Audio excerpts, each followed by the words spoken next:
Hola amigos y bienvenidos a este su podcast de la risa y el olvido. Y como cada semana no puedo empezar sin antes darle la bienvenida a mis amigos. Jorge, ¿cómo estás? Buena tarde. Hola, buenas tardes a todos. Hola Alfa, ¿cómo estás? Hola, muy bien, gracias. Saludos a todos. Y si escuchan ruidos extraños es porque aquí a unos pequeños metros, además del perrillo fastidioso que siempre ladra, está el juego del Santos. Entonces escucharán sonidos gloriosos por ahí tal vez en algún momento.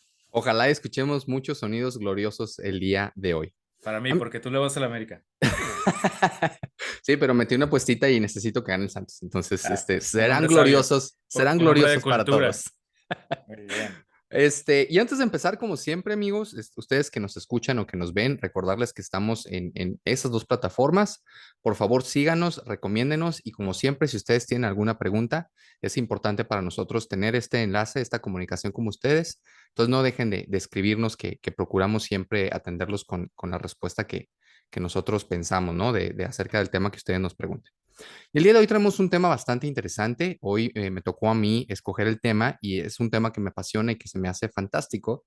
Y quiero hablar un poquito del lenguaje, de la lengua y bueno, y sus diferencias, etcétera. Por aquí tengo una pequeña presentación, pero antes de eso, pues sería interesante hablar de dónde nace, ¿no? Se supone que los primeros vestigios de la lengua nacen precisamente con nosotros, con el Homo sapiens, y era muy sencillo, era muy básico, y era con lenguaje, por ejemplo, era la palabra ma, la palabra ba, y se cree que lo primero que hacían estos primeros Homo sapiens era en cuestión del peligro. Entonces, el poder comunicarse era el poder literal salvarse la vida, encontrar alguna manera de poder decir cuidado, ¿no? Otro tenía que ver con el dar órdenes, órdenes obviamente sencillas, y pues bueno, esto hizo que poco a poco la lengua se fuera desarrollando, ¿no? Quiero empezar a hablar un poquito del sentido, por ahí, no, perdón, pero pensé que Jorge quería hablar, pero no, nada más creo que apagó su micrófono. Voy a poner por ahí una pequeña presentación que traigo preparada. Avísenme cuando ya la puedan ver. Creo que ya se Ya, ve, ya ¿no? está. Sí, aquí está. Y bueno, es muy interesante porque empezamos con la mitología. Hay varias mitologías que hablan de la lengua y empezamos obviamente con la más famosa de todos, que decía obviamente en la Biblia que todos conocemos, que Dios le dio la oportunidad a Adán de nombrar a todas las criaturas del mundo, ¿no? Fue su primer labor. Entonces él nombró a todos los animales y a todas las cosas, ¿no? Después tenemos otra situación importante en la Biblia donde nos habla de la famosa Torre de Babel, ¿no?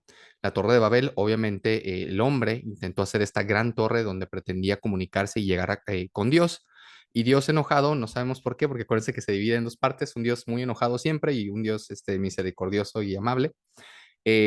Destruye, además de destruir la torre, pues hace que todas las personas tengan una lengua diferente, ¿no? Y a partir de ahí, de acuerdo a esta mitología, pues todos hablamos una lengua diferente. En la mitología nórdica, que me gusta bastante, nos habla, por ejemplo, de los tres dioses del dios Bor. Estos tres dioses se supone que crearon a los humanos a partir de dos árboles mágicos. Después, estos tres dioses les dieron estos tres regalos a los seres humanos. El primer dios les dio el espíritu, el segundo les dio los sentimientos y el tercero les dio el habla. Este me gusta mucho. Para los bantúes en África, ellos dicen que la lengua se crió a partir, fíjense cómo todos, cada uno vive en su sesgo y en su circunstancia, ¿no? Que hubo una hambruna muy grande. Y entonces todos no tenían que comer y estaban prácticamente a punto de morir. Y en esta alucinación empezaron a balbucear. Y en este balbuceo, cada una de las personas que vivían ahí todas juntas empezaron a crear su propia lengua, ¿no? Qué interesante cómo cada mitología tiene sus diferentes cuestiones. Y bueno, primero es importante hablar y definir si lenguaje y lengua es lo mismo. Y bueno, obviamente no es lo mismo. El lenguaje es una forma de comunicación y no necesariamente es hablada. Puede ser química, como por ejemplo con las hormigas, o hay otros casos de otros insectos y otros animales. O por ejemplo, el lenguaje que tenemos en las computadoras, ¿no? El lenguaje Java no deja de ser un lenguaje y esa es la principal diferencia. Entonces, ¿qué es la lengua? Bueno, la lengua es una forma de lenguaje hablado con reglas y un vocabulario específico, ¿no? Sabemos que existen muchísimas lenguas en el mundo, pero digamos que para que se pueda constituir como una lengua oficial, debe de poder ser escrita y tener las 4 habilidades que se supone que tienen las lenguas que son oficiales, que son el poder hablar, el poder leer, el poder escuchar y el poder tener alguna forma de escritura que puedan todos poder entender, ¿no? Y bueno, hablando un poquito de la escritura, que obviamente va ligado a la lengua, pues la primera escritura por ahí, los primeros vestigios que se encuentran son en Mesopotamia, que por ahí habíamos platicado en podcast anteriores, Alfa nos había dicho de esta cultura.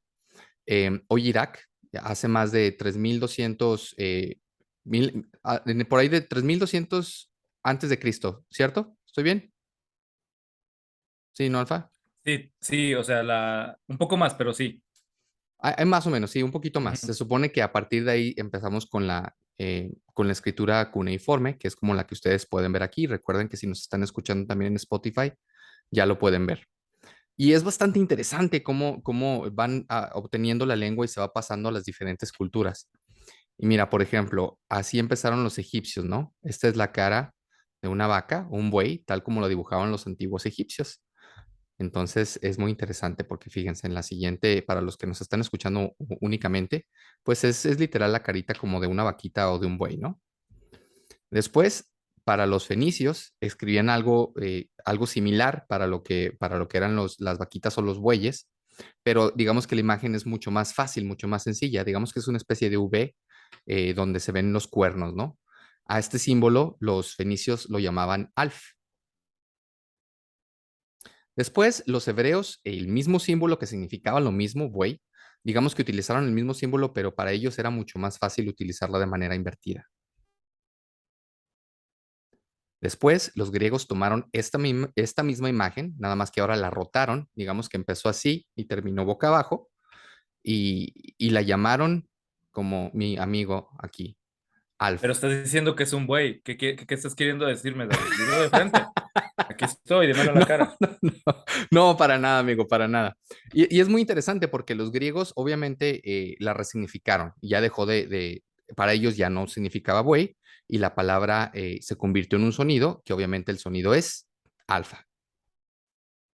Es muy interesante cómo van adquiriendo nuevos significados y las diferentes, eh, pues sí, en diferentes partes del mundo y obviamente en esta parte en particular va resignificando la palabra. Obviamente, como ustedes saben, los romanos invaden Grecia y de ellos tomaron el alfabeto, obviamente viene de alfa y beta, y en latín se convirtió simplemente en A. Digamos que ya se quitó el alfa y es la A como nosotros la conocemos. La historia de las letras se puede rastrear a miles de años y es muy rica y tiene historias bastante interesantes. Aquí vemos algunas, por ejemplo, sin diente y vemos las imágenes cómo se fueron cambiando hasta hoy conocer la letra S, Ra, que viene de cabeza, cómo fue cambiando y ahora es la letra R, o Mem, que significaba agua, que se fue cambiando y ahora es la M. Obviamente, si ustedes ven el dibujito de la M, pues parecen unas olitas, ¿no? Entonces es muy interesante cómo todas las palabras se pueden rastrear a miles de años atrás. Y dentro de esto mismo, pues las dos corrientes principales entre los lingüistas, digamos, de dónde viene el origen, son dos. Uno que es la monogénesis y la otra que es la poligénesis. Vamos a empezar con la monogénesis. Para la monogénesis, para estos lingüistas, ellos creen que al igual que en la Torre de Babel, había una sola lengua, ¿no? La lengua madre. Y a partir de esa lengua se fueron dispersando, se fueron yendo a diferentes partes del mundo y las lenguas se empezaron a diversificar, ¿no? Es muy fácil de entender.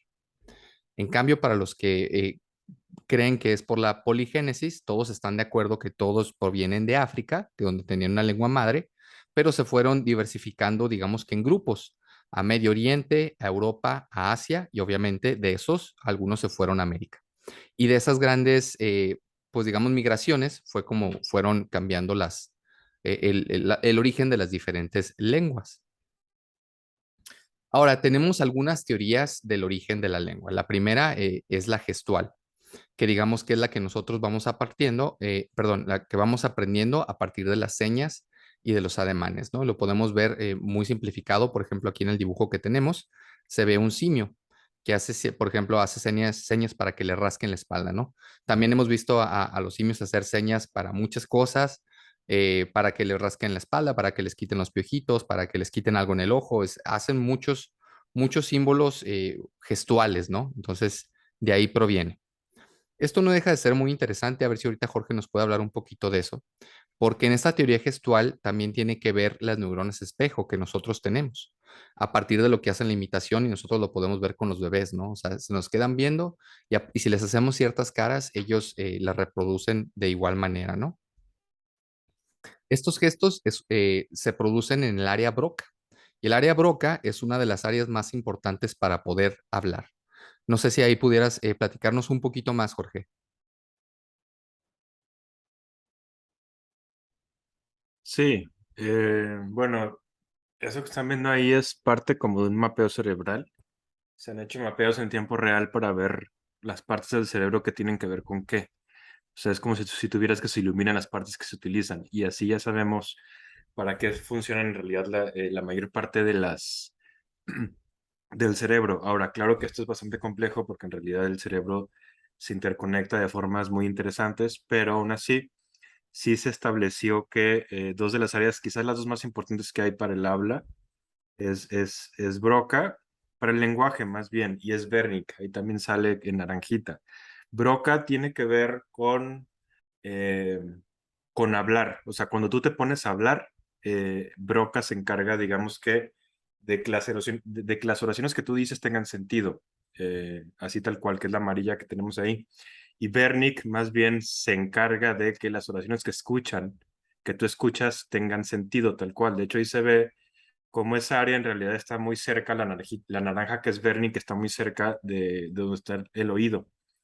Y algo que es interesante de esto, bueno, que me suena interesante es que dependiendo del hemisferio, tienen diferentes funciones. O sea, por ejemplo, del lado izquierdo tiene más una cuestión de que tu oración en sí, por ejemplo, Bernick del lado izquierdo, lo que va a hacer es que entiendas lo que te dicen. Eh, una persona, por ejemplo, que tiene una falla en esa parte del lado izquierdo del cerebro, lo que le va a pasar es que yo le puedo decir, tráeme un vaso de agua y no va a entender lo que le estoy diciendo. O sea, va a escuchar las palabras, pero no entiende el concepto. Si en cambio tiene un error, digamos que una falla del lado derecho, en el hemisferio derecho de la misma área, sí puede entender las palabras, su significado, pero lo que no puede entender es la intención de las palabras. O sea, la intención de cómo decimos las cosas es parte del lenguaje avanzado de los seres humanos. O sea, tú puedes llegar con alguien y decirle, güey, te quiero mucho, o decirle, güey, estás bien menso, pero si dices, güey, estás bien menso como juguetón, un cerebro normal lo va a interpretar como que no es una oración agresiva. Pero alguien, por ejemplo, que le esté fallando el lado derecho, no va a saber cómo interpretar la frase. Y es como si escuchara a todo el mundo como si fuera un robot, ¿no? Como esta voz robotizada que no tiene una intención emocional detrás. Y pasa lo mismo con el área de Broca, que es para que tú hables. Si la persona le falla el lado izquierdo, yo les dije que va a decir palabras sin sentido, y si le falla del lado derecho, sí va a dar una oración completa, pero no le va a poder dar una intención con la voz esa oración. Es más o menos como funciona a nivel neuronal. Está interesante, es como este personaje de Marvel Drax que no entiende cuando le hablan de manera literal, ¿no? O sea, realmente no entiende. Si le dices que se quede parado como una piedra, él no entiende. Entonces es bastante interesante esto Más que bien cuando mencionas. le hablan de manera metafórica, que no Perdón, entiende tienes todo toda la literal. razón. Exacto, no entiende todo literal, entonces no entiende las metáforas, sí. Y antes de que te muevas, Dave, de una vez que ya estás en esa, Sí, también la parte motriz es bien importante porque algo que nos permitió a los seres humanos desarrollar también sobre todo un habla compleja es la forma en la que utilizamos la lengua. La forma en la que utilizamos la lengua ahora sí que es bastante compleja y es algo que pues la tenemos nosotros, ¿no? Pero que la mayor parte de los animales no la tienen así de compleja y por eso no pueden desarrollar toda la cantidad de sonidos sutiles que tenemos nosotros. Y algo que se me hace bien interesante de esta parte es que eh, a nivel genético, genéticamente los seres humanos en realidad nos parecemos un chorro de especies, o sea, pero muchísimas. Tenemos la gran parte de nuestro ADN muy similar, por ejemplo, un chimpancé. E inclusive algo tan raro y tan diferente a nosotros como un maldito plátano, tenemos como el 50% de los genes de un plátano también. Les digo esto porque hay un gen que tiene que ver justo con el dominio motriz de la lengua, y ese gen lo tienen un chorro de especies, o sea, lo tienen un chorro de reptiles, lo tienen muchísimos mamíferos y lo tenemos nosotros, pero digamos que ese gen tiene algunas variaciones pequeñitas entre sí, y nosotros tenemos un gen que produce dos proteínas diferentes, por ejemplo, al mismo gen en los chimpancés, y esas dos proteínas son las que acabaron dándonos a nosotros todo el dominio complejo que tenemos de la lengua. Entonces, ahora sí que desde ciertos accidentes genéticos súper pequeñitos, a través del tiempo explotaron y se derivaron en que nosotros ahorita podamos estar diciendo estupideces en el podcast, ¿no? Porque de otra manera no tendríamos la capacidad, ni siquiera motriz de hacerlo. Ya era todo, adelante. Muchísimas gracias, Jorge. Sí, bueno, y siguiendo con la otra teoría, es muy curiosa y se llama dejar al bebé. Y esta surge a partir de que se supone que antes, obviamente, los bebitos se colgaban de las hembras porque estaban llenas de vello. Ya Ahí después, se escucha un bebé tratando de dar su opinión sobre el tema. sí se escucha un bebé al fondo, ¿verdad? Es mi hija, discúlpenme. Yo creo que dijo dejar al bebé, entonces, pero fíjate, curiosamente tiene que ver con eso. Se supone que en esta teoría, al ya no poder cargar al bebé todo el tiempo en sus espaldas, tenía la mamá que hacerle saber al bebé cuando lo dejaba que no lo iba a abandonar, que no lo iba a dejar. Y entonces a partir de ahí nacieron los cariños y las palabras que la mamá pues intentaba comunicarle, ¿no? Es muy interesante. Y ahora vamos a hablar de un señor que es un chingón, quizá el lingüista más importante, por lo menos más influyente del último siglo, que ya está muy viejito, que se llama Noam Chomsky. Y él dice que, por ejemplo, nosotros podemos construir un número increíble, casi infinito de frases, con un número limitado de palabras. Él dice también que la estructura básica de la lengua es biológica, que no es aprendida, sino para él es heredada genéticamente. Entonces, esto es súper interesante porque para Chomsky la lengua es algo que nosotros fuimos heredando genéticamente, ¿no? Es muy interesante. Y ahorita platicaba fuera de cámaras con Alfa que hay algunos casos interesantes de niños ferinos o ferales. Un niño ferino fue aquel que fue criado por animales, ¿no? Hay muchos casos documentados. Bueno, la verdad no es que haya muchos casos, son pocos y sucedieron hace mucho tiempo. Obviamente esto ya no sucede o por lo menos no está documentado así en los últimos años, donde niños eran creados por lobos. Por ahí también hay caso creo que fueron bears, osos. Y estos niños después es interesante porque al intentarles hacer entender o enseñarles una lengua, ya no pudieron aprenderla después de los 12 años. Entonces, pues no deja de ser ahí interesante de cómo ellos, pues obviamente adquirieron, pues no un lenguaje, pero digamos que se comunicaban de una manera diferente con aquellas, pues especies que los acogieron, ¿no?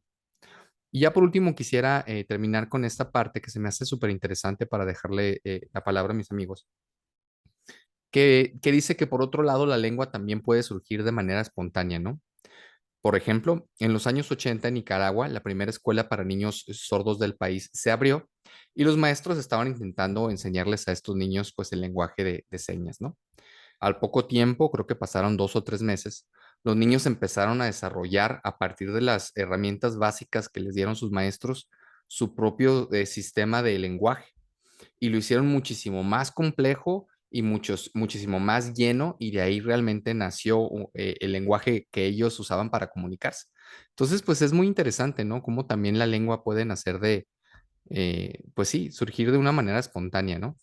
Hay un par de cositas que me gustaría decir más adelante, pero ahora quisiera darle la palabra a Jorge. Ah, por ahí Alfa quiere decir ¿Puedo algo, hacer una adelante. intervención rapidísimo? Sí, Jorge, adelante. Perdón, sí, Alfa, adelante. Ya habrá Alfa, mucha Alfa. agresividad este Sí, episodio contra cierto, mí, tienes razón. David. No Sí, me sí. perro Discúlpame. confundas. Alfa. A ver, eh, rápido.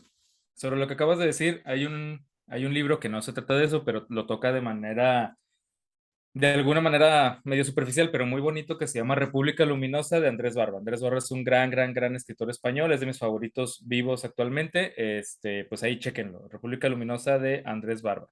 Solo quiero decir tres cositas sobre lo que has mencionado, porque como hoy andas muy agresivo conmigo, cuando llegó la parte psicológica le diste la palabra a Jorginho, pero cuando votas, no me diste participación, amigo, entonces tengo que tomar esto por las armas. Y lo primero que quisiera decir es que como tocaste temas de la religión, hay otros que también son muy interesantes y lo que pasa es que la religión, perdón, el lenguaje tiene muchas funciones, pero las dos más básicas que podemos entender, y lo vamos a profundizar más al rato, pero solo para hablar ahorita de religión.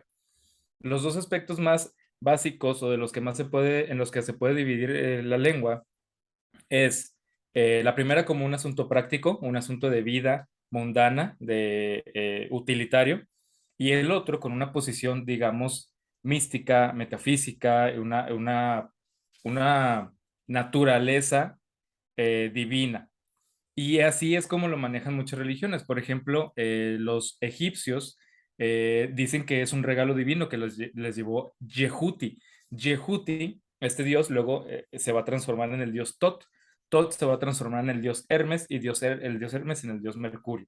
Y estos cuatro dioses coinciden, no coinciden porque son el mismo, que son a la vez los dioses de los mensajes, los dioses de las palabras, los dioses que propician esto y además son los dioses de los secretos y son los dioses del misterio y de lo que está oculto y de las verdades profundas que se ocultan ante la superficie y ante lo mundano. Y eso ya de entrada está creando pues sistemas de realidad. Hay una realidad de alguna manera visible, hay una realidad que es apta para todos y hay una realidad mucho más profunda que solo algunos pueden acceder, sea por asuntos elitistas que lo crearon o sea porque verdaderamente tuvieron esa noción, lo cual es lo que yo creo, pues esa es una noción que se tiene a través del lenguaje.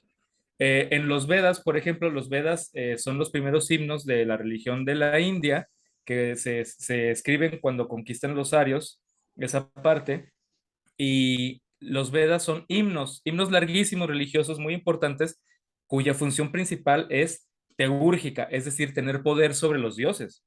Es que cuando yo ejecuto este rito a la perfección, y son ritos complejísimos y larguísimos, yo voy a tener verdaderamente un poder sobre el Dios y lo voy de alguna manera como a seducir y lo voy de alguna manera a convencer de que me ayude con esta guerra, haya pasado lo que haya pasado. No es tanto que yo me porté bien, Diosito tira paro, no, es que este rito tiene un poder mágico que es tan poderoso que incluso un Dios cae ante él. Esos son los primeros rituales de los brahmanes con los Vedas y eso es importantísimo cuál es nuestra relación con Dios, ¿no? ¿Cuál es mi relación con el rito y con la divinidad? Yo tengo un poder sobre Dios. Y otra noción parecida al respecto lo encontramos en los judíos ya ven que muchas veces nosotros como cristianos católicos conocemos mucho de los judíos, pero hasta donde empieza el cristianismo. Una vez que empieza el cristianismo ya no nos interesan los judíos, ya nos vamos con el cristianismo. Pero post-cristianismo, cuando ellos siguieron desarrollando su religión, siguieron desarrollando filosofía alrededor de esa religión, y hay una parte muy interesante que se llama la cábala, y hay varias cábalas. Está la cábala de los números, está la cábala de las palabras, de las meditaciones, y la cábala de las palabras es una que utiliza esta lógica. Lo que tenemos como los libros sagrados son palabra de Dios. Directamente Dios nos las dijo. Entonces, como Dios es este poder absoluto, si hay algo que Dios nos dio, también tiene el poder de Dios.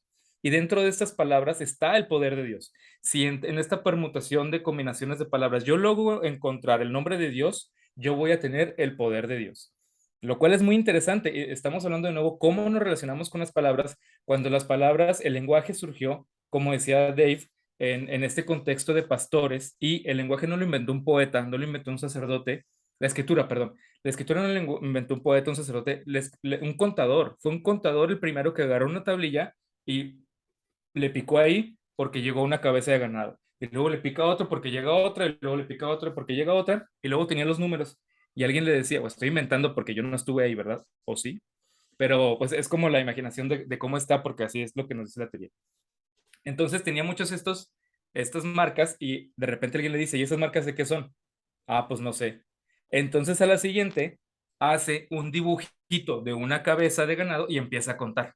Entonces ya tenemos la primera letra, tenemos el primer pictograma, como dice Dave, de donde se va a empezar pues, a derivar todo lo demás. Y por último, lo interesante de Chomsky es que lo más escandaloso de Chomsky no es tanto que el lenguaje fuera algo que estaba en los genes. Eso de alguna manera se intuía, sino que es la estructura misma del lenguaje, porque lo que se decía es que todos los lenguajes son de alguna manera caprichosos, todos los lenguajes se dieron porque se dieron, y lo que dice Chomsky es que no había tantas posibilidades de tener lenguajes diferentes porque las estructuras siempre van a ser las mismas, porque nosotros dentro de la información genética ya tenemos la disposición a acomodar las palabras y los significados dentro de estas estructuras. Entonces alguien diría, ¿por qué tenemos la información de las estructuras dentro de nuestro ADN? Y la respuesta es porque el lenguaje es algo que ha venido evolucionando justo como todos los demás atributos de los seres humanos han evolucionado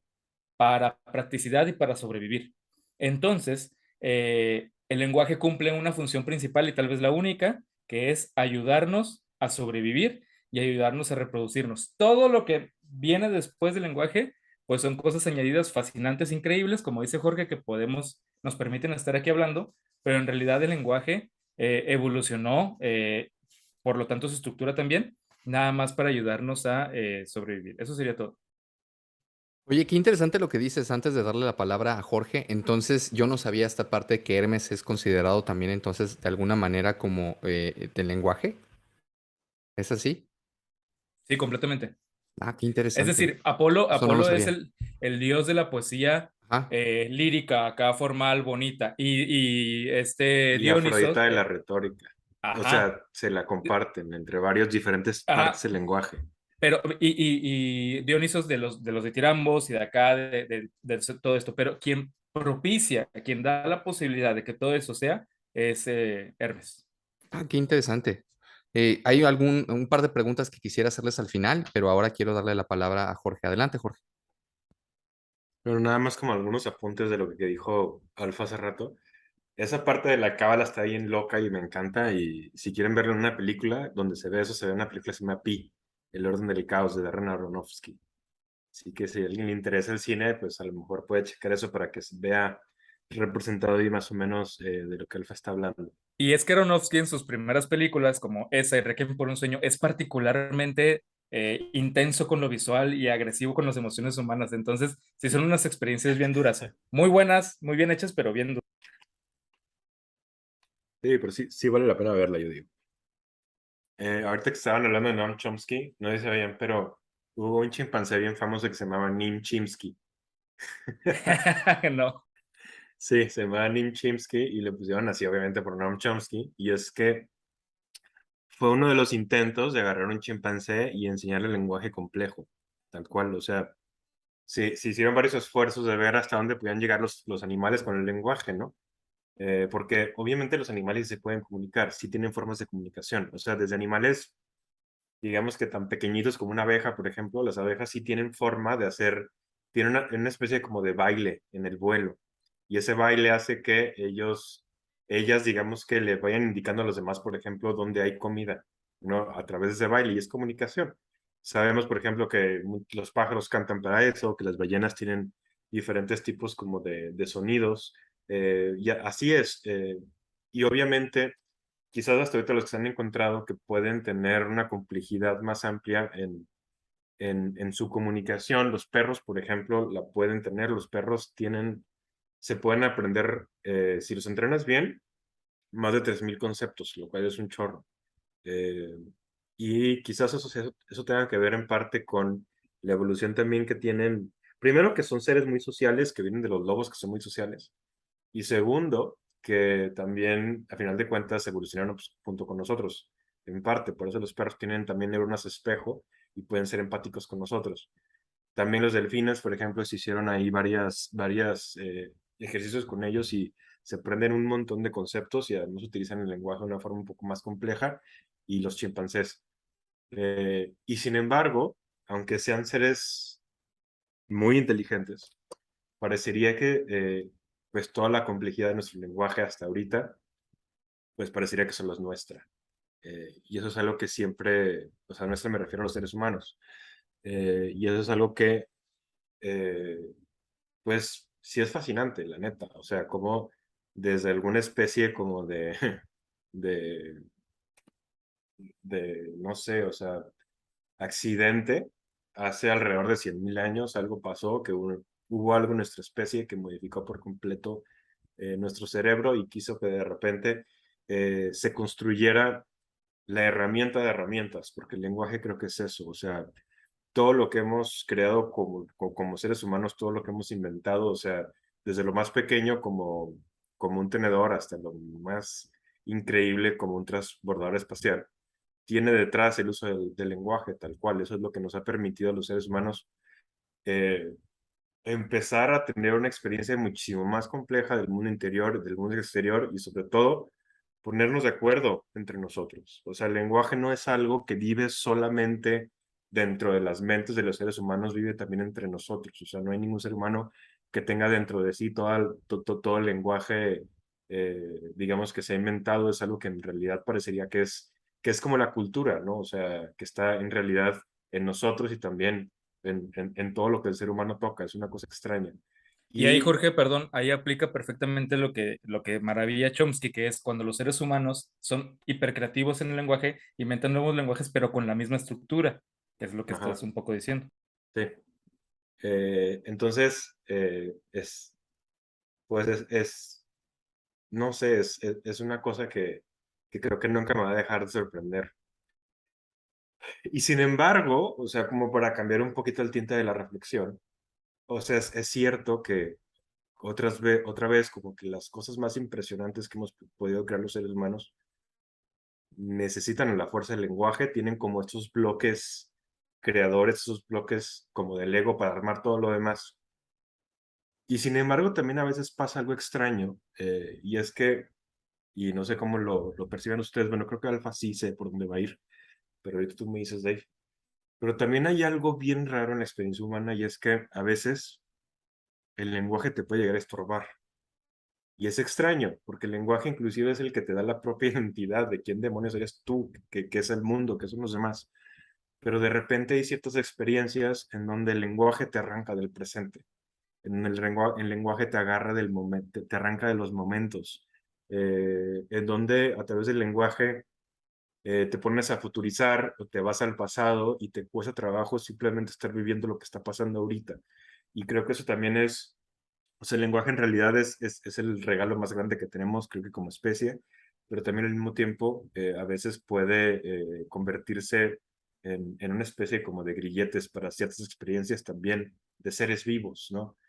Por eso de repente hay algunas experiencias que justo lo que tratan es de abandonar momentáneamente los conceptos para nada más vivir el momento de una forma mucho más experiencial, ¿no? Sin meterlo en una caja de lenguaje. Y ahí es en donde pienso, por ejemplo, lo que les pasa a los seres humanos en el baile. O sea, el baile es algo que viene pues de toda la historia de la especie humana, yo creo.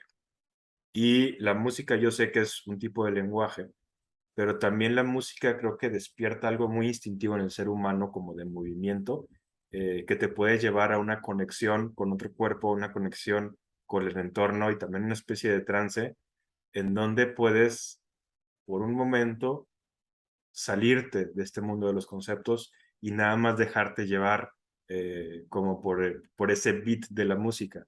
Y acá tengo que hacer como la aclaración de que es música, como diría Nietzsche, más dionisíaca y no apolínea, porque una música apolínea sería mucho más racional. Y acá nada más es una música que hace que te muevas, ¿no? Con todo lo que hay alrededor de ti. A mí que me gusta el baile, creo que esa es una de las razones por las cuales me gusta más. Yo sí soy una persona que tiene mucho diálogo interno y las personas que tenemos diálogo interno sabemos que ese diálogo interno nos ayuda muchas veces a ser muy creativos, pero también y reflexivos, pero también muchas veces nos está irrumpiendo los momentos, o sea, de repente llega como si fuera una especie como de intruso, ¿no? A rompernos el momento. Y por eso mismo está genial cuando puedes encontrar ciertas experiencias que te detienen ese diálogo interno. A mí me ha pasado con el baile, por ejemplo. Hay todas algunas disertaciones filosóficas que dicen, por ejemplo, que esa es una de las razones también por las cuales el sexo es tan rico, porque no hay nada que te rompa tanto el concepto como el orgasmo, ¿no? Tal cual. Y es una especie en donde puedes romper esos conceptos. Y creo que también es lo que está detrás en realidad de muchísimos rituales. Hay un montón de rituales en donde toda la experiencia está hecha eh, para que puedas experienciar ese momento. Ya después lo podrás significar y lo puedes significar de formas brillantes, pero que en ese momento, mientras lo estás viviendo, es una experiencia que intenta ser una experiencia muy raw, o sea, como muy cruda, muy directa, ¿no? Con lo que es. Entonces, se me hace genial. ¿Qué vas a decir, Alfa? Sí, adelante. Que lo que estás diciendo es también pasa con los, no solo con el sexo, sino con los otros placeres fuertes, que lo que precisamente nos dan es que no nos dejan lugar para otra cosa y Ujú. experimentamos más la realidad en ese momento y por eso nos volvemos tan adictos a eso. Tal vez porque por pocas veces en nuestra vida vivimos algo tan intenso, pero porque estábamos concentrados en esa situación. Comer tu comida favorita un día de mucha hambre con tu bebida favorita, ver un gol de Oribe de Chilena contra Pumas, un buen Escuchar el baile, podcast de La Risa y el Olvido. por supuesto, ver una película impresionante, o por ejemplo a ti, por ejemplo, Interstellar, eso te sucedió con Interstellar, por decir un ejemplo. Pero hay otra gente a la que le pasa eso mismo con Transformers 4 o Rápidos y Furiosos 68, ¿no? Y es, o sea, no, lo que quiero decir es nos gusta por las mismas razones, porque no nos deja espacio y tiempo para distraernos. Y como por fin estamos embebidos en una sola experiencia, la vivimos más intensamente y nos transforma un poquito o nos da un poquito más. Y por eso luego tenemos tendencias adictivas a ese tipo de circunstancias. Ni se digan las drogas, por ejemplo. Que bueno, ojalá y algún día yo pueda probar alguna porque no me animo, chavos.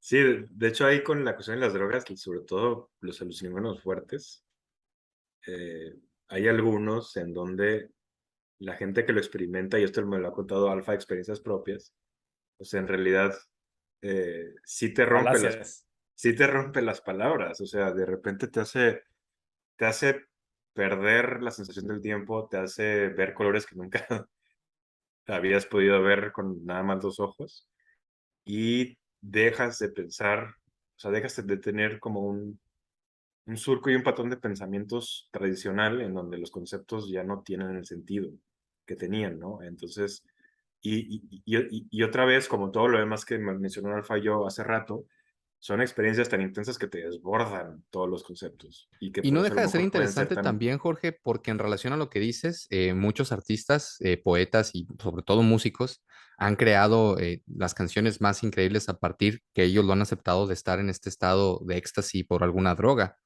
Entonces, pues bueno, no deja de ser interesante que lo hicieron a partir de esa experiencia y pudieron escribir algunas de las canciones más increíbles o incluso poemas, ¿no? De hecho, inclusive hay por ahí alguna teoría que el lenguaje mismo fue algo que provocó el uso de drogas en nuestros antepasados, ¿no? La Es una teoría, psilocibina, pero... con el consumo de hongos, que la psilocibina fue la que desarrolló esta potencia en el cerebro. La sé por cierto amigo al que le mandamos saludos y que no diré su nombre. Pero bueno, en aras de la investigación tendremos que hablar con tu amigo, pues de aras de la investigación únicamente académica sobre el lenguaje. Es un sabio, es un sabio. Pero bueno, creo que justo también por este concepto, y aquí estaría padre que Alfad nos desarrollara un poco más este tema porque le encanta, eh, es que si hay ciertas religiones, a mí se me hace interesante hacer todo, pues Dave hizo como una introducción de esto y Alfa también. O sea, pero por ejemplo en el judaísmo sí ponen mucho énfasis tal cual en la palabra, ¿no? O sea, al principio fue la palabra. Eh, hay otras religiones, por ejemplo, como el Zen, en donde la palabra puede convertirse en un obstáculo. Y de hecho, no sé qué piensas tú, Alfa, pero yo siento que el Zen muchas veces tiene una relación súper ultra dicotómica entre el silencio y la palabra. ¿Sí escuchas? Sí, nada más que me moví muy torpemente, casi tiro mi computadora, eso fue lo que viste, pero sí estoy escuchando perfectamente y ahorita que me des la palabra, ya te digo. Sí, o sea, tiene una relación muy dicotómica entre las dos. O sea, eh, algunos exponentes que proponen Sazen, que es una cuestión como de una negación del sonido de la palabra y un culto al silencio, y otra versión que es el Sanzen, que es al revés, o sea, donde a través de la palabra buscan la iluminación. Y creo que luego algunos también encuentran un equilibrio entre ambas, ¿no? O sea, y dicen que en realidad pasa del silencio a la palabra y pasa de la palabra al silencio, ¿no? O sea, como si fuera un baile entre las dos. Y está genial porque en el Zen hay poesía hermosísima y chingoncísima y son súper ultra prolíficos y al mismo tiempo tienen eh, una fijación bien canija con el silencio y con la ausencia de conceptos. Entonces, se me hace, quizás de todas las religiones, la que trata ese tema de una forma como más fascinante. Pero bueno, te doy la palabra, Alfa, para que te explayes. Ahí vengo, ahí vengo.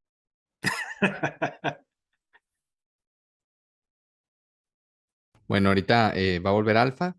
Fíjate que hay una cosita que les quería preguntar más adelante y voy a aprovechar, porque ahorita le damos la palabra a Alfa, pero mira, encontré un texto por aquí en mi investigación a partir de una cosa que se me hace muy interesante, que obviamente el lenguaje está muy conectado directamente con la cultura, evidentemente, de las personas. Bueno, voy a continuar en esa línea de pensamiento al final, porque me interesa ahorita lo que tenía que decir Alfa. Adelante, Alfa. Bueno, antes de que empezáramos, estábamos hablando fuera de cámaras un poco y yo le decía de que yo estaba un poquito como así, ap- no sé, apelmazado, porque este es uno de mis temas favoritos y no sabía exactamente qué decir. Y hay mucho que decir y hay mucho...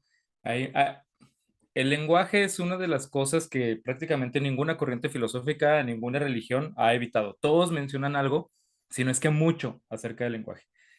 Es uno de mis temas favoritos y como dice Jorge, es tal vez el tema favorito de mi filosofía favorita. Mi filosofía favorita es el Zen, la cual no pensaba tocar ahorita, pero ahorita la tocamos. Lo que yo quisiera tocar sería justamente a un filósofo precursor del Zen. A ver, el Zen es una filosofía, es una religión, es una forma, es una variable, una vertiente de la religión del budismo que se dio en Japón y es, digamos, una combinación del budismo que se conoce como Mahayana, que es de por sí mismo una división del budismo, con el Shintoísmo, que es una religión propia de China, que es también una religión brillante. Y se supone que esa combinación es lo que nos da esta forma de entender el mundo que es el budismo zen en Japón. Y el budismo zen a mí me fascina justo por la paradoja que dice Jorge, que es una cosa preciosísima, es una cosa brillante, pero que al mismo tiempo normalmente está minando la propia fuente de donde surge todo su pensamiento. Entonces, esa sería la acotación ahorita, pero yo quisiera tocar otro tema. Este podcast se llama el podcast de la risa y el olvido. Alfa, Y nada más una cosa breve. sí, Pero según yo, el Zen sí inicia en China, ¿no? Y más bien después ya, donde se hace grande, es en Japón. no, Es como, lo tenían como Chan, ¿no? sí, Según sí, yo. pero es el budismo Chan. Ajá, haz de cuenta. eh, hay un personaje que se llama Bodhidharma. Bodhidharma lleva el budismo a China y Bodhidharma les enseña este concepto que para el budismo mahayana es súper importante, que es la meditación. La meditación es en sánscrito jhana, jhana. Entonces en chino entendíase jhana como chana, chan, y lo transformaron en chan. Entonces este budismo chan llega a Japón después y es el chen. Y luego después de chen pasa a zen. Entonces, pues ahí está. Pero digamos, lo que tenemos, las versiones del budismo zen como tal, ya son, no tardías, pero sí ya son elaboradas completamente en Japón. Es decir, no hay tal cual como budismo zen en China, es otro tipo de budismo que todavía tiene otras vertientes. Entonces, pero sí, ese es así como el recorrido. Yo qué iba a decir, sí, este podcast se llama el podcast de la risa y el olvido, porque hay un escritor que se llama Milan Kundera, que nos gusta mucho, que escribe muchos libros y unos de sus títulos están bien padres, como el libro de la risa y el olvido. Y así no lo robamos. Cuando presentamos el podcast o cuando yo se lo recomiendo a alguien, porque este es uno de mis podcasts favoritos, me dicen, ¿y si te ríes? ¿Y si cuentan chistes? Y pues no es de comedia. O sea, no es de comedia. Yo estoy bien menso y de repente hago chistes malos. De hecho, uno de mis amigos dice, eres el rey de los chistes malos, siempre dices chistes bien tontos. Lo cual es cierto, pero pues el chiste no es hacer reír, sino el chiste es pues relajarnos y ser nosotros mismos, ¿no? Ese mismo escritor tiene un libro, tal vez su libro más recomendable y el más famoso sin duda, que se llama La insoportable levedad del ser. En ese libro, él tiene una frase que dice, la voy a parafrasear porque nunca me la he aprendido de memoria y ya la he mencionado en este mismo podcast, que es, con las metáforas no se juega, el amor puede surgir de una sola metáfora. Y esa frase, en ese momento, en ese contexto, es bellísima y te dices, oh, qué poeta, qué maravilloso, es el mejor libro del mundo. Pero si nos la tomamos un poquito más en serio, esa metáfora es mucho más poderosa de lo que parece ser. Esa frase es mucho más poderosa de lo que parece ser. Y es que deberíamos entender que hay una figura retórica que le llamamos metáfora, que es decir, atribuirle una realidad o atribuirle un valor o atribuirle una característica a otra cosa que tal vez no la tenga, sino que se la estamos atribuyendo solo porque queremos o para resaltar una cosa. El lenguaje en sí mismo no es otra cosa que una metáfora. El lenguaje en sí mismo no apunta hacia realidades. El lenguaje no es un conducto hacia la verdad. Y eso es algo que se nos olvida. Es justo lo que estaba diciendo Jorge. Jorge dice, a ver, vamos a pensar a ver si se acuerdan de esta película famosísima de Tim Burton, una de sus iniciales en donde él marcaba su propio legado, que es Edward Scissorhands, el joven manos de tijera, por supuesto que se acuerdan. Es un robot, que es Johnny Depp, justamente, y es un robot, ¿verdad? Sí, es un robot. Es, es un autómata. Entonces, este tiene como sus manos, que no se las alcanzó a poner el maestro, y se le quedaron así como filosas y de tijera. Esas manos son sus herramientas para vivir la vida. Esas manos le permiten hacer muchas cosas, le permiten hacer esculturas increíbles, le permiten cortar el pelo como un maestro ahí en una estética del pueblito. Pero esas mismas manos, como tienen estas características, no le permiten hacer otras cosas, no le permiten acariciar a alguien, no le permiten, no sé, tal vez rascarse la espalda, no le permiten hacer muchas cosas. Entonces, la herramienta posibilita y la herramienta limita. La herramienta te da una capacidad de llegar hacia ciertos puntos de la realidad, pero también te quita las demás. Eso es algo que David ya estaba apuntando desde antes de que cuando estábamos planteando este podcast. El lenguaje es elegir una cosa sobre todas las demás y rechazar todas las demás. ¿Y qué pasa si lo que estás rechazando es la realidad y con lo que te estás quedando es nada más con la idea que tienes de la realidad? Y eso lo dice Alan Watts. Alan Watts dice, la palabra agua jamás le ha saciado la sed a nadie. Sin embargo, nosotros vivimos atormentados por conceptos creados a partir de palabras. Es que si me quiere, es que no me quiere, es que tengo esto, es que pasa eso. Y nuestra relación con la realidad nunca es de manera directa. Siempre es a través de un lenguaje. Desde que recuerdas que piensas, piensas con lenguaje. ¿Por qué? Porque es como así está estructurado nuestro cerebro. Tal vez de niño percibía ciertas cosas, pero ya no las recuerdas, porque no tuviste una caja en donde meterlas y en donde asociarlas. Entonces la viviste tal vez de manera muy maravillosa, muy espectacular, pero esa cosa maravillosa, espectacular fue una sola vez porque no tuviste cómo asirlo de agarrarlo. Yo siempre decía este ejemplo en clase, espero que hoy siga siendo vigente. Supongamos que un niñito chiquitito un día llega del kinder y le dice la persona que estaba en la casa, ¿cómo te fue?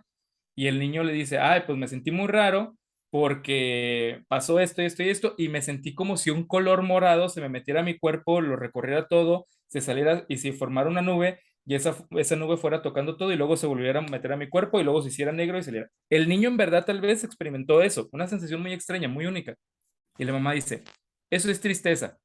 Entonces el niño tal vez va a decir, ah, eso es tristeza y lo va a limitar a algo como tristeza. Al siguiente día o en 6 meses va a tener una experiencia similar, pero no la misma. Tal vez lo que él experimenta ya no recorre el mismo tiempo, ya no contamina a alguien más. Su experiencia es otra, pero como tiene un referente va a decir, esto es tristeza.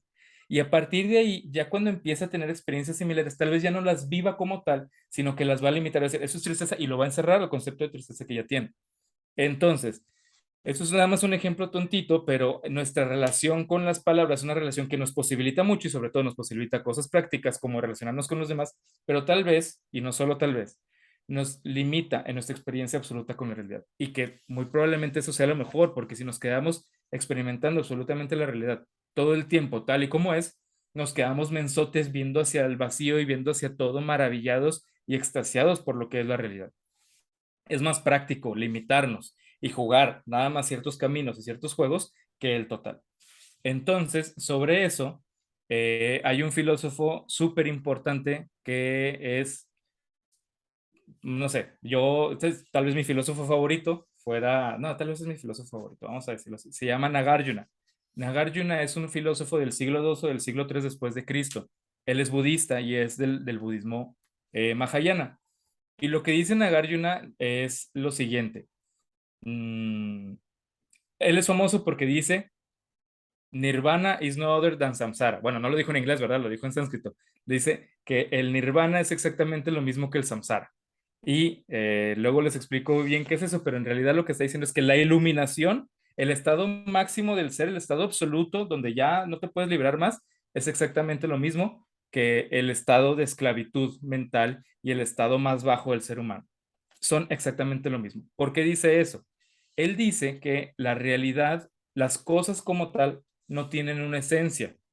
Normalmente nosotros nos relacionamos con las cosas como si tuvieran una esencia y las apuntamos como si tuvieran una esencia. El mismo Aristóteles le llama ousia. Kant dice, las cosas tienen una esencia, pero nosotros jamás vamos a llegar a esa esencia. No podemos entenderla ni tomarla, pero las tienen. Y lo que dice Nagarjuna es, no tienen esencia. ¿Por qué tienen esencia? Si tuvieran esencia, se hubieran hecho a sí mismas, pero no tienen esencia porque dependen de algo más. Todo lo que existe y todo lo que ha existido siempre depende de algo más. Si no existiera eso algo más que lo hace ser lo que es, esto no sería lo que es. Entonces no tiene una esencia en sí misma, porque no es, sino está construido a partir de toda la realidad que lo construye como tal. Entonces, dice, eso pasa con las cosas materiales y eso pasa con las ideas y eso pasa con todo. ¿Qué pasa con los escritores actuales? Que les dicen, que eres el más genial, eres el más inteligente, eres el más creativo. Los verdaderamente buenos te dicen, yo solo estoy escribiendo como a partir de los libros que leí. Mis libros son homenajes a todos los libros que leí y esos libros que leí también fueron escritos como homenaje a los libros que leyeron. Todos los libros se alimentan de otros libros, otros libros, otros libros, otros libros. Todos los conceptos se alimentan a través de otros conceptos, otros conceptos, otros conceptos. Todas las cosas que están surgen de otras cosas. Entonces, él lo que dice es que la realidad es como este gran juego de naipes en donde si tiras uno, se cae absolutamente todo lo demás.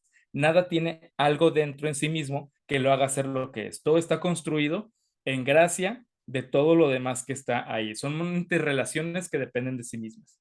Entonces él dice, no hay una sola cosa real, no hay una verdad absoluta. Y si voy a volver al lenguaje, no se me asusten. No hay una sola verdad absoluta, pero entonces, ¿cómo es que vivimos y cómo es que nos relacionamos y cómo es que yo puedo decir eso? Él va a decir, es que hay verdades contingentes o es que hay verdades pequeñas. ¿Qué es la contingencia? La contingencia es que las cosas son así, pero no tenían que ser hacia fuerza. Las cosas son así porque se dieron las circunstancias específicas para que las cosas fueran así. Entonces, decir que tenemos esencia es decir que había una necesidad de que esto tuviera que existir porque tiene un fin último en el gran esquema de las cosas. Pero no, todo es así mientras duren las circunstancias que permiten que esto sea así. Entonces, las verdades sí son verdades, es decir, es verdad que si ahorita alguien atropella a alguien, va a ir a la cárcel. Eso es verdad y no se puede negar. Pero eso es verdad mientras duren estas condiciones que hacen que esto sea verdad.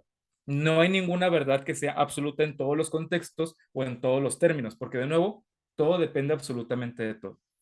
Entonces, ¿cómo juega el lenguaje ahí? Y esto es lo más interesante. El lenguaje juega ahí de tal manera que como no hay una verdad absoluta, verdaderamente no lo hay, sino verdades pequeñas, el lenguaje no está apuntando hacia la realidad, sino el lenguaje está creando la realidad. ¿Por qué? Porque el lenguaje permite que nosotros nos pongamos de acuerdo para nombrar estas verdades. Sin este lenguaje, la complejidad de estos acuerdos o la complejidad de estas relaciones no tendría tal poder, no tendría tal dimensión. Y estas verdades serían muchísimo más vacías, serían muchísimo más inestables y serían muchísimo más chafonas. Pero como tenemos un lenguaje que persiste mientras duran estas condiciones, podemos crear realidad y podemos construirla sobre él, sobre el lenguaje.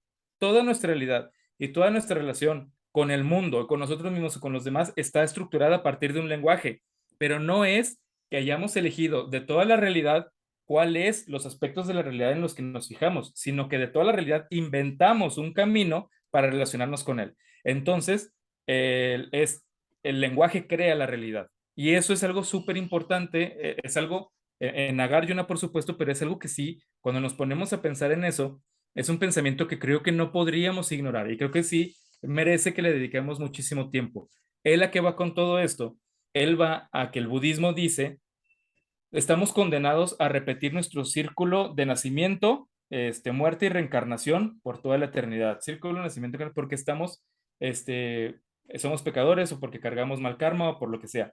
Y la idea es que meditemos y nos libremos de eso para llegar a la realidad última, que en el hinduismo es el moksha, en el budismo es el nirvana.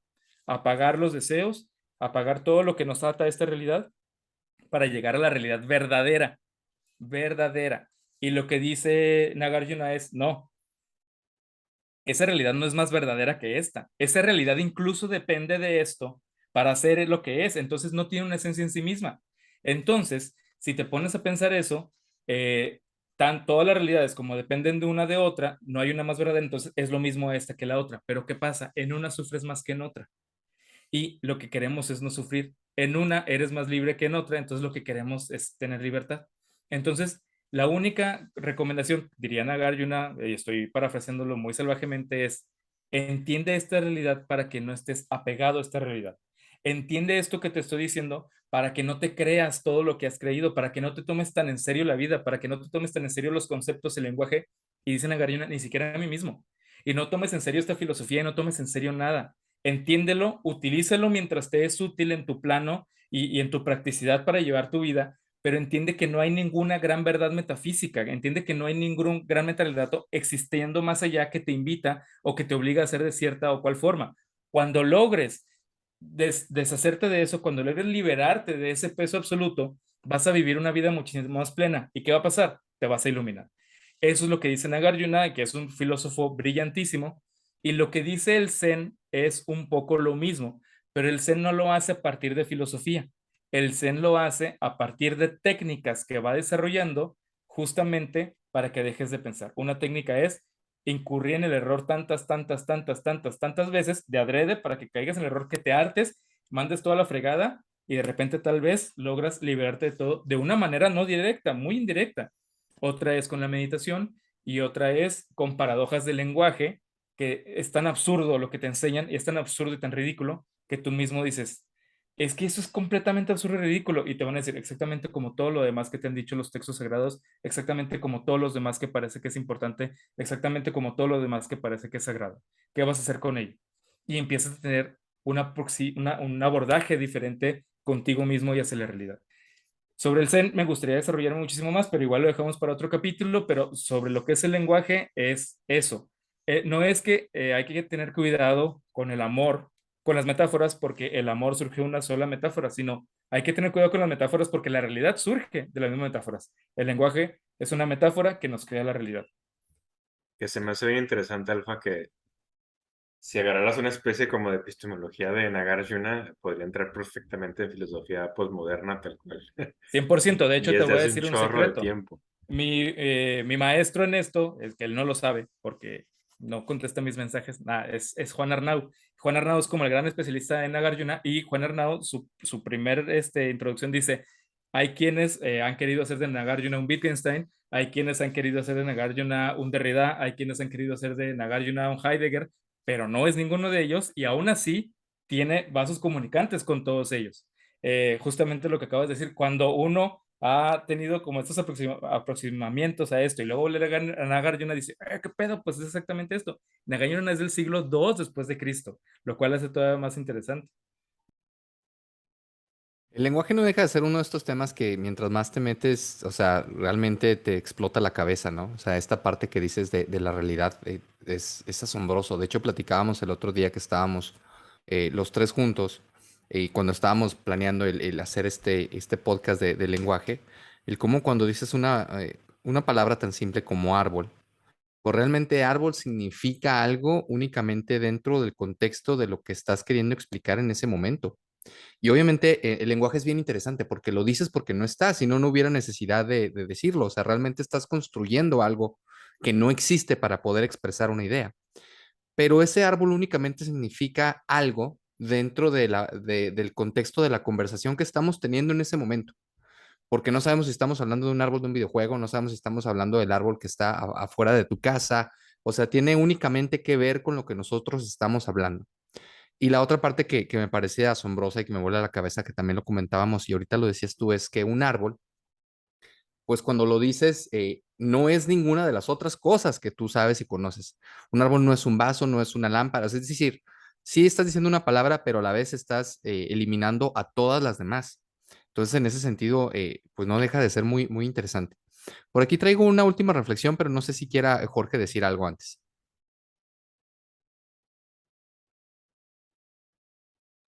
¿Ya es para concluir todo? Pues mira, si quieres la leo y a partir de ahí ya comentan, porque esto tiene que ver con algo que investigué que me gusta bastante. Ahorita mencionaba en el corte antes de que por ahí se estaba acomodando Alfa, que es muy interesante cómo los lenguajes, pues obviamente tienen que ver con las culturas. Y las culturas viven de manera diferente a todos los demás, ¿no? Incluso se va haciendo más pequeño, o sea, la manera en que nosotros nos comunicamos, y hay palabras que nosotros tenemos en nuestra región que son únicas, ¿no? Que únicamente nosotros entendemos dentro del contexto de la laguna y que nada más nosotros utilizamos. Pero es muy bello y muy asombroso cómo existen palabras que únicamente existen en esos idiomas y no existen en otros más. Y es por eso que a veces es muy difícil hacer una traducción. No hay una traducción tal cual. Digamos que hay una interpretación de los lenguajes, porque cada lenguaje vive dentro de la cultura de cada uno de los idiomas, ¿no? Y en ese sentido que quiero leer y dar algunas frases a ver qué les parecen. Friedrich Nietzsche dijo, las palabras son símbolos para la relación entre las cosas y entre esas y nosotros en ningún lugar consiguen abarcar la verdad absoluta. Y esto queda comprobado al descubrir muchas de ellas que no tienen significado en ningún otro lugar más que en su origen. Y voy a dar algunos ejemplos. Por ejemplo, el alemán, disculpen mi alemán, Walders, Waldersamkeit. Waldersamkeit significa, imagínate que hay un bosque conectado con la naturaleza y en soledad. El sentimiento descrito que provoca esta situación se nombra con esta palabra, que incluso por ahí inspiró un poema de Radolf Waldo Emerson. O sea, es bien interesante cómo hay palabras que existen únicamente dentro del contexto de ese idioma en particular, en este caso el alemán. Otra, por ejemplo, en italiano, culachino. Culachino es la marca que deja un vaso frío en la superficie. Está un poco romántico, está interesante, ¿no? Y es una palabra que únicamente existe en el idioma italiano. Por ejemplo, los esquimales tienen ixapurk. Tiene que ver con la impaciencia. Son las ganas que te empujan para salir a ver si alguien viene. Una sensación que varios hemos tenido. Y esa está interesante. Se pudiera utilizar en diferentes idiomas, pero únicamente existe en el idioma esquimal. Voy a mencionar un par más, nada más, porque obviamente pues hay muchos ejemplos. El japonés, komorebi. Esta es una de esas expresiones japonesas que expresan ciertos detalles que comúnmente pasamos por alto en el día y se refiere a la luz del sol filtrada a través de los árboles, como la interacción de los rayos con las hojas. Se fijan cómo cada una de ellas tiene que ver directamente con el contexto en donde viven, por ejemplo, obviamente en Japón. Y la última, porque como les digo, hay muchas, muchas palabras. El ruso, pochemuchka. Seguramente te has topado con alguien que hace muchas preguntas. Bueno, a ellos se hace referencia a esta palabra. O incluso también comentábamos alguna vez la sobremesa, que en español significa esta acción en la cual después de comer nos quedamos a platicar, ¿no? Hay que hacer un poquito de sobremesa, el platicar, el compartir. Y únicamente existe en nuestro idioma. Y no sé, me pareció y lo quería compartir porque se me hace súper interesante. Ahora sí, adelante, Jorge. De hecho, eso se parece un poco justo a lo que quería, con lo que quería terminar. O sea, ya Alfa y yo les hablamos un poco de cómo a veces el lenguaje entorpece la experiencia humana, pero también lo enriquece desde una postura completamente distinta. Y creo que es un poco hacia lo que apuntabas tú ahorita con los conceptos, David. O sea, mientras más conceptos tenemos, también eso nos ayuda, creo yo, a poder entender la vida desde más perspectivas.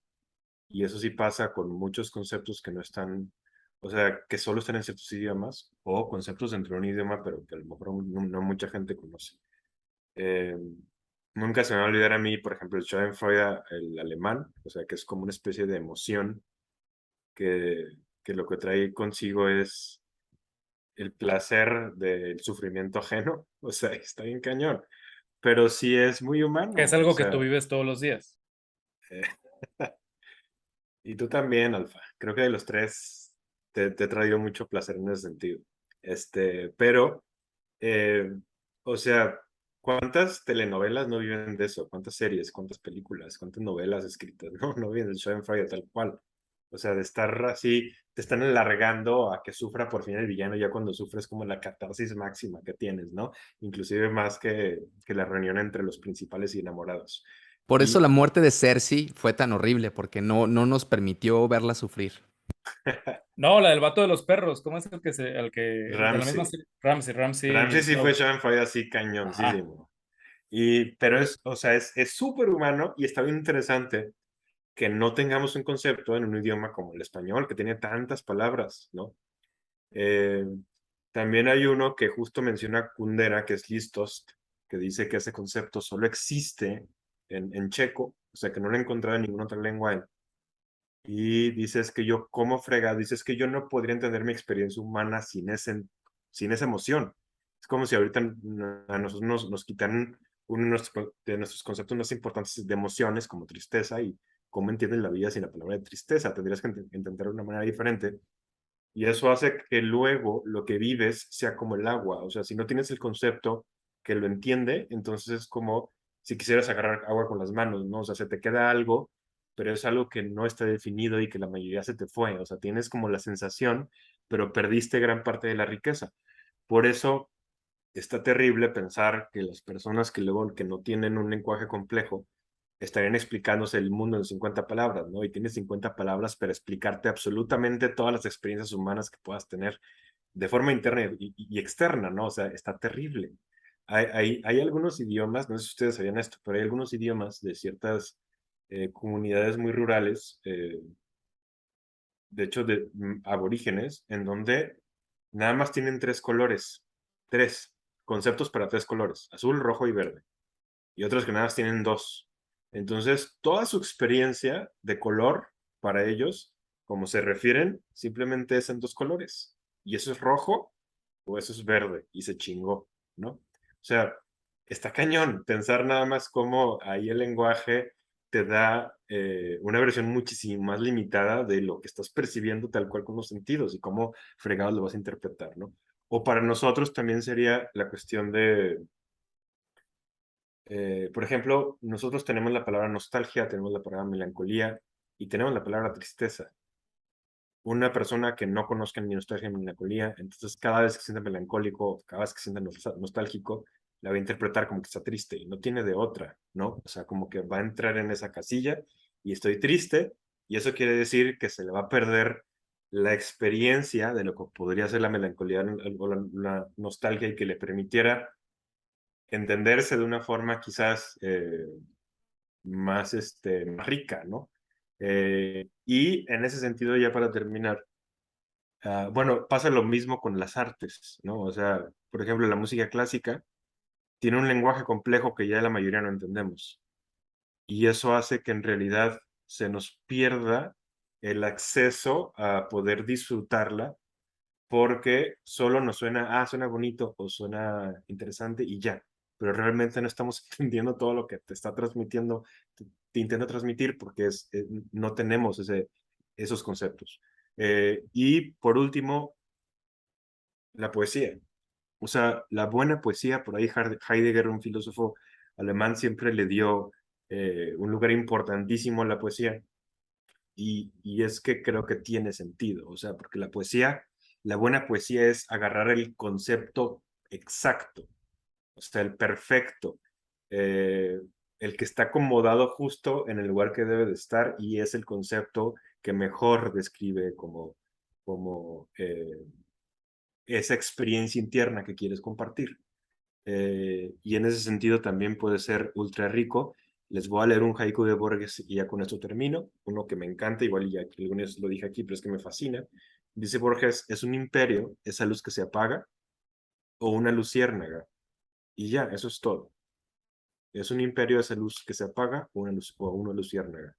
Y esa, tres versos pequeñitos, o sea, a lo que te llevan, ¿no? O sea, pues en realidad depende, yo creo, lo que está diciendo Borges, pues de quién demonio lo está mirando, qué perspectiva tiene, ¿no? O sea, ¿dónde está el imperio romano el día de hoy? ¿Dónde está el imperio mongol, el más grande de la historia, el día de hoy?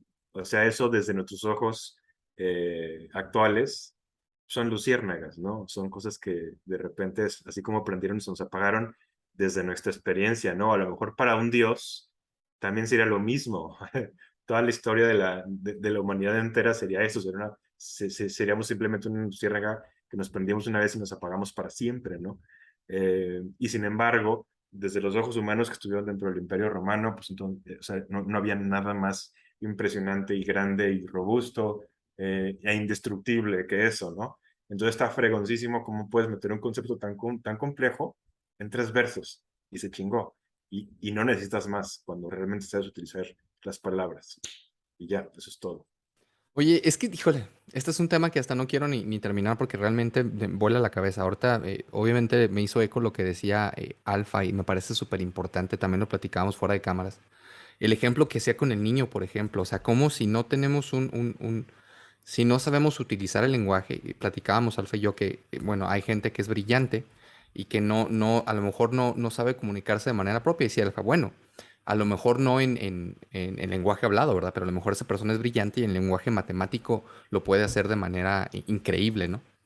Pero como nosotros, cada uno de nosotros percibimos el mundo de una manera diferente y cada uno de nosotros vivimos una experiencia única y diferente del mundo. Y si no sabemos utilizar la herramienta que, como ya explicó Alfa, pues es pequeña, es limitada, nos da, pero nos quita al mismo tiempo, pues no podemos expresarnos de manera correcta o incluso comunicarnos con otras personas, ¿no? A veces sucede, no sé si a ustedes, que obviamente yo creo que a todo el mundo nos sucede, que estamos hablando con alguien más y parecen que como si habláramos un idioma diferente, como si no nos estuviera entendiendo lo que estamos tratando de comunicar, porque a lo mejor mucho de lo que él entiende que nosotros estamos diciendo, el significado para él, por cómo él vive la experiencia de vida, por decir un ejemplo, amor, etcétera, es muy diferente. Entonces, lo que él entiende que tú estás diciendo es diferente para él a como lo es contigo. No sé, es de esos conceptos y de esos temas en los que realmente si te pones a reflexionar y pensar un poquito, te vuela la cabeza. Ya por último, y quiero aclarar que no es para Alfa, que dice que lo he maltratado mucho el día de hoy, para nada, amigo, yo te quiero mucho. Profesor, ¿qué estás viendo? Fíjate, amarilla, profesor. No, es que se me fue una palabra a las que quería decir que está muy interesante, que es de Indonesia, y la palabra es hayus. ¿Qué significa hayus? Más de alguna vez te debe haber pasado, alguien cuenta un chiste tan, pero tan malo, que nadie puede evitar reírse a carcajada.